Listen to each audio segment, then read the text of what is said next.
Just out of curiosity, how easy or challenging is it for youngsters today in Africa to obtain financing, especially with limited or no business experience? That's a good question, James. It can be extremely challenging. Access to financing is different, it's layered and complex, but the rewards are great for young entrepreneurs who learn how to hammer through those challenges, and they will come out at the end with a great sense of fulfillment and accomplishment. With the continuous evolution of big players like Konga, Jumia, and even the blogger Linda Ikeji, there seems to be a big opportunity in the market, not just in Nigeria, but Africa as a whole. How do you see all this playing out in reality?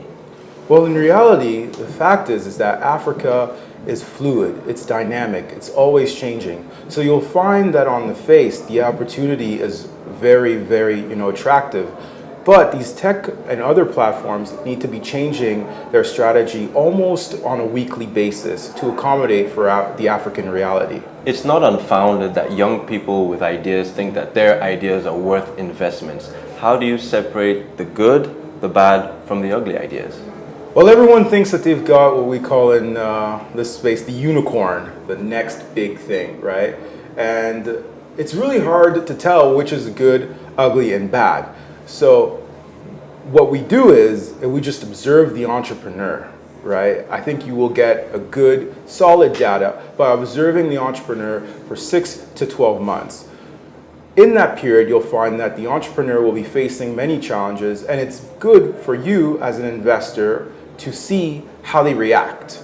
What they put out on the field and what they hypothesize, does it match up? So a lot of these companies, you'll find that it looks great, the pitch looks great, the business plan looks great, and then you observe and you find that the execution is not very up to par.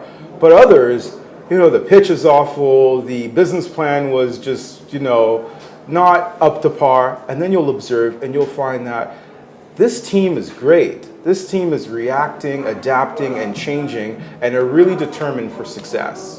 How can government authorities be part of the economic drive towards some of these startup or incubator sectors here in Africa?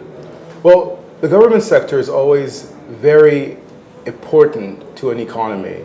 And in this one, they could definitely be a big boost, by creating programs, grants, mentorship, and then just making the business environment a lot easier, stripping down perhaps on the ease of creating a business, building out roadmaps, and really just encouraging entrepreneurship from a very early age.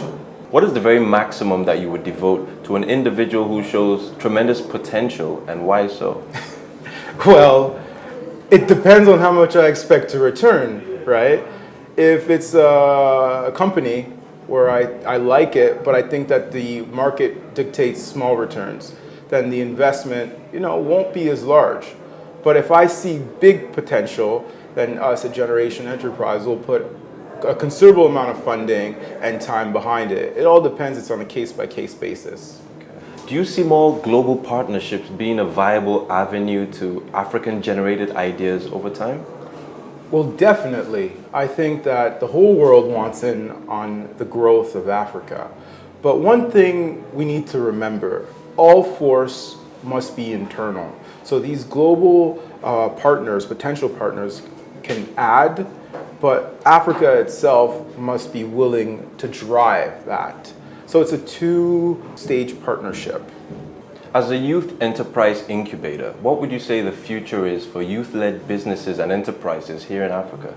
I would say it's bright, it's limitless, and the reason why is necessity. Necessity is the mother of all invention, and there is a need for just about everything here. And so with the youth feeling that need, I see the future is the sky.